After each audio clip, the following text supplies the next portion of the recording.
Olá, graça e paz, queridos. Hoje é 16 de janeiro e eu quero convidá-los para fazermos hoje o nosso devocional no capítulo 10 do Evangelho de João.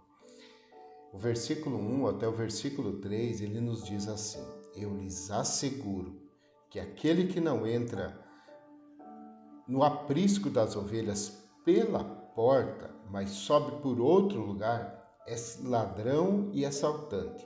Aquele que entra pela porta é o pastor das ovelhas. O porteiro abre-lhe a porta e as ovelhas ouvem a sua voz.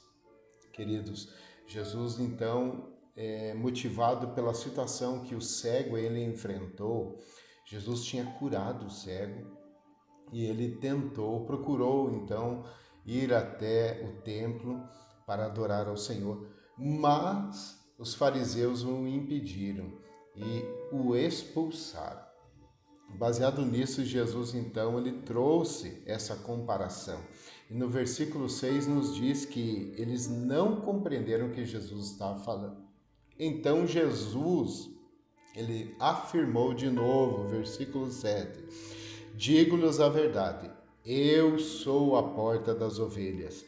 Todos os que vierem antes de mim eram ladrões e assaltantes, mas as ovelhas não os ouviram.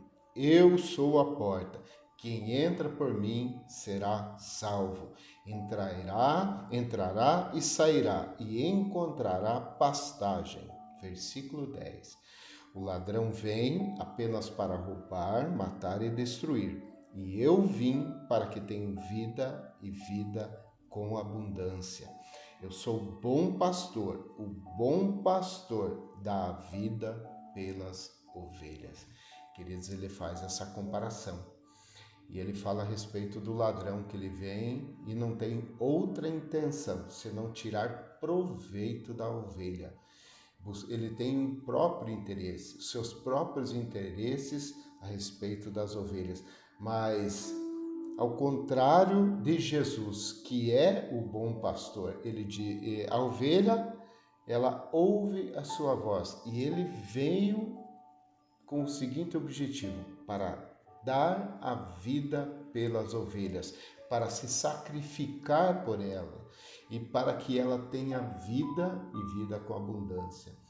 E é interessante que somente aqueles que ouvem a sua voz e se submetem ao seu cajado, essas ovelhas se tornam o quê? Saudáveis, elas são supridas em todas as suas necessidades e elas têm uma vida plena. Mas aqueles que não se submetem ao cajado do bom pastor, elas ficam expostas aos lobos e aos ladrões. E Jesus trouxe essa comparação por quê? Porque os fariseus, eles estavam impedindo que as pessoas experimentassem aquele que o Senhor tinha para as suas vidas.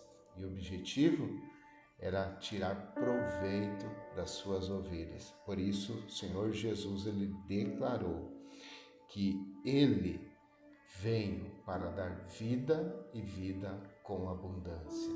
Sabe, queridos, quando as ovelhas elas eram conduzidas pelo pastor, o pastor ele produzia um lugar de segurança quando elas estavam no deserto e ele ficava à entrada. Então, a proteção, a porta era o próprio pastor. E o Senhor Jesus ele faz essa comparação, que ele é a porta e ele dá a vida pelas ovelhas. Que você possa ouvir o bom pastor e desta forma ter uma vida plena, uma vida abundante. Deus abençoe o seu dia.